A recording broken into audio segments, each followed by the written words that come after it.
By the end of this video, we will have spoken about everything I think that the education system should have taught us about money. What money actually is, where it came from, and the fundamentals of wealth creation. Let's dive right in. Ladies and gentlemen, I welcome you to Dreamer Tribe and to yet another video on my channel. This is a movement of self-improvement. This is a movement of trying to become the best version of yourself in all realms of life. And this is a movement that has many participants. And if you are new here, I'd like to invite you on this journey. Now, this content creation process, I'm very new to this, and this process of creation is actually just another stepping stone on my quest of becoming an excellent content creator. All I have right now is my iPad, and I just have a few bullet points here and there, and I'm talking from the top of my dome. The intention with this video is to make sure that I add value to you in the form of education, in the form of ideas that are digestible and in a manner that is very easy to consume and understand. So in this video we're going to be talking about money and all of the fundamentals of money. First things first, let's discuss what money actually is. Now if you really look at it, this is money, right? Now inherently this is just a piece of paper, or if you're using e-money then it's just numbers on a screen, right? But if you analyze things, you can go out and trade this piece of paper for whatever it can purchase. Let's talk about how money came into being in the first place. Now if you look at human history, we once had a barter economy, which was basically saying, okay, I have this, I'm gonna give you this in place for that. So say I was a farmer growing carrots, right? And I wanted eggs. Now I had to look for someone who had eggs, who wanted carrots. Now if I went to someone who had eggs and he didn't want carrots, he wanted beef instead, then that would be a problem, right? I mean, I had to find someone who needed carrots, who had eggs to spare. I mean, that's all a fuss. So humanity as a civilization has evolved in such a manner that we've decided to agree that this thing called money has stored value in it. Inherently, as I told you earlier, it's just a piece of paper, right? But it can go and purchase things. It has purchasing power because everyone agrees that this has got some value, right? So primarily, money solves and serves two purposes. One, it is to standardize value. If I can grow my carrots and sell it to someone who wants carrots and take money in return, I can now go and spend the money on whatever I want to buy. So if I wanted to go and buy eggs, I can give just the money away and get eggs from whoever has eggs and wants the money. So money serves two functions. One is to standardize value, and the other is its role as a tool of trade. Because you have money and because humanity lives on this thing called currency and the systems have been organized in this fashion, the value is standardized and trade can be carried out more easily and more effectively. Let's talk a little about the importance of money. Now, I really do believe that there's no point talking about the importance of money at length, because anyone who has an understanding of how the current world functions knows the importance of money, right? I think we can all agree that money is absolutely necessary if you and I want to live a great quality of life. I mean, everything costs money, right? You want to stay in good health, you need to be able to pay for your nutrition, you got to be able to access a good gym, you got to be able to just provide for healthcare if need be, right? So your health is affected by your finances. Say you want to get good education, well, that costs money. Universities aren't cheap, right? If you want to send someone else to get an education, that's going to cost money too. Think about you wanting to start a romantic relationship. When you got to go on dates, you got to have food, you got to drive around, you got to buy gifts, you got to buy flowers. Everything there is going to cost money too. Now, say the work you want to produce. Say you're a carpenter and you want to produce furniture. Now, if you have capital, if you have money, you're going to be able to invest in better equipment, get better raw materials, and create better products. So your finances are going to affect the kind of work you produce too. I mean, my point here is money affects every single dimension of our lives.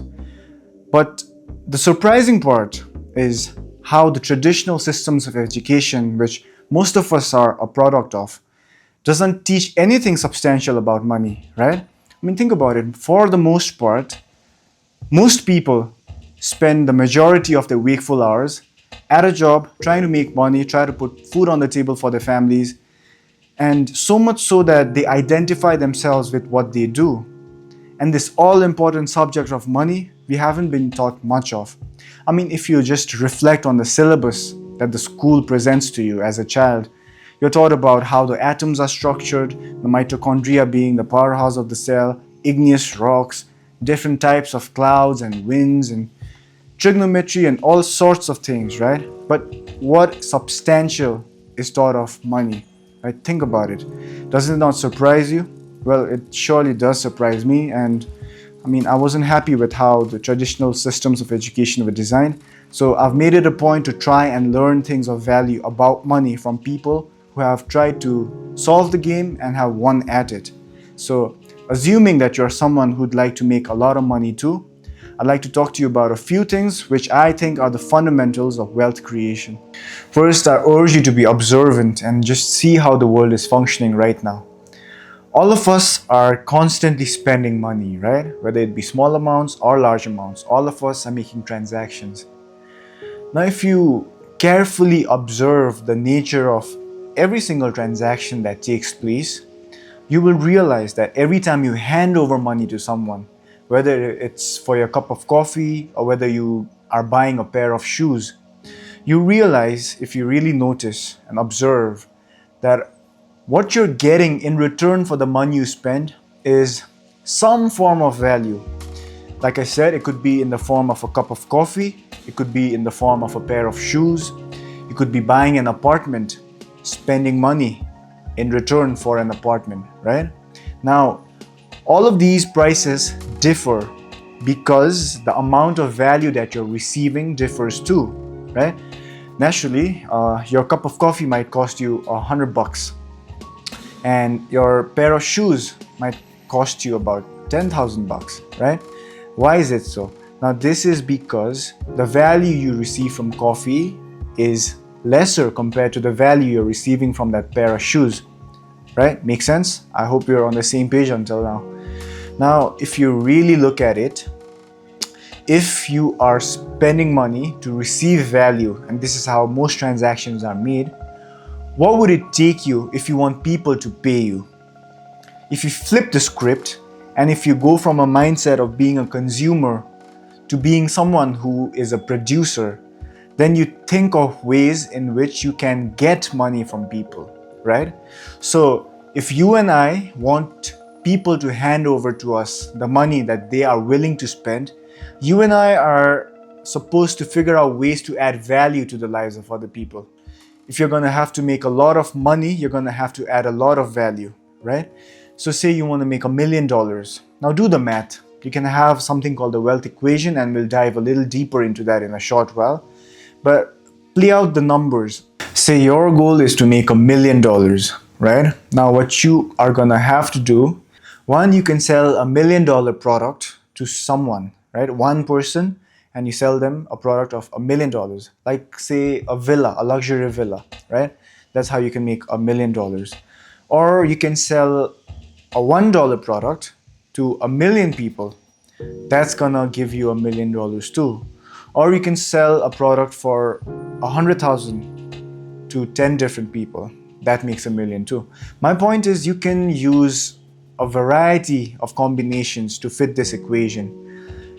Just double down on the number of units you're going to sell and the profit per unit, right? I don't want to get too mathematical, and this is going to bore a lot of you. But the idea is, if you want to make money, you have to add value somehow to someone and get them to pay you, right? That's the fundamental of how wealth is created and how money can be made, right? So if you're adding a little value to a lot of people, you're going to get rich. If you're going to add a lot of value to a few people, you're still going to get rich. Now, if you add massive value to a large number of people, you're going to get extremely rich. That is just how math behind wealth creation works. And this is how you and I can amass a fortune. Now, before I end the video, there's one last very important point that I'd like to highlight, which is Money does not automatically equal to a great quality of life. And that is what we're ultimately after, right? It's the quality of life that we're after. I mean, there are people selling the most mundane stuff like curtains and pillows and furniture and whatnot, making a crazy, crazy amount of money every single day. And yet, when they go back, they're overtaken by feelings of anxiety, feelings of boredom, frustration, and the perpetual feelings they feel are that of anger and frustration with their lives. I mean, we don't want that, right? However, if you can figure out a way to add value to the lives of other people somehow by using your unique gifts and talents, something that is aligned with your interests, something that you can extrapolate and connect it to your life's task, then I think you can have the best of both worlds, which is basically doing things that you enjoy doing, not having to trade your life, your hours for money, while at the same time making really good money, right? That's what I'm trying to do myself. I mean, I'm trying to use my interest in deliberate self-improvement. I'm trying to use my gifts of writing and speaking and just talking to people, getting things done. I'm trying to serve a mission that I truly, deeply care about, which is making great education accessible to the masses. And I'm trying to do it devising a business plan which has within itself a financial model that can allow me to make the kind of money that I want to make. I'm not here to tell you that you should do this or you shouldn't do that. All I wanted to do was to come and talk to you about what I think are the fundamentals of creating wealth. Now, if you think that this kind of content is gonna be beneficial to someone else too, do consider sharing it with other people. And if you haven't subscribed already, please hit the subscribe button if you feel called to do it. It's really gonna help me and my quest of just growing my audience and growing my community. And yep, that's it for now. I'll see you in the next one.